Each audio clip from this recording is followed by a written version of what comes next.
মান যারা কবরি, যে আমার কবর জিয়ারত করেছে, ওয়াজাবাত লাহু শাফাআতি, তার জন্য আমার সুপারিশ ওয়াজিব হয়ে গেছে।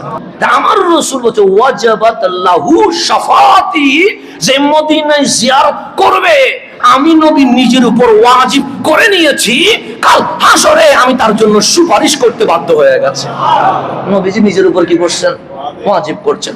সেই জন্য সৌভাগ্যবান, সেটা একদম সাহাবী থেকে শুরু করে আজকে পর্যন্ত যত আল্লাহর ওলি প্রিয় বান্দা আছে সবাই দোয়া করতেন, আল্লাহুম্মা উরজুকনা জিয়ারাতা রাউদাতিন নবী সাল্লাল্লাহু আলাইহি ওয়াসাল্লাম।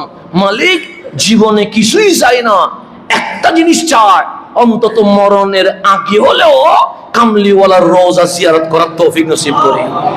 এটা সবাই কি করেন? দোয়া করেন। এটা সলফে সালেহিন। বা যারা অনেকে আছে হজের মৌসুমে ওনারা মদিনায় যাবেন না, কেন যাবেন না? সে মদিনাটা হজের কিনা অংশ না, কারণ তাওয়াফ করতে হয়, এটা হজের নিয়মে। সাফা মারওয়া সাই করতে হয়, এটা হজের নিয়মে। মিনা মুজদালিফায় অবস্থান করতে হয়, এটা হজের নিয়মে। 9 তারিখ আরাফায় বসতে হয়, এটা হজের নিয়মে। শয়তানকে পাথর মারতে হয়, এটা হজের কানুন নিয়মে আছে। সুতরাং মদিনা যেহেতু হজের অংশ না, আমরা হজে যাব না। আর আমরা আল্লাহ হযরত বলছে হজের অংশ না, কথা ঠিক। আরে হজ করতে যেতে হয় মক্কায়, কিন্তু হজ কবুল করতে যেতে হয় মদিনায়।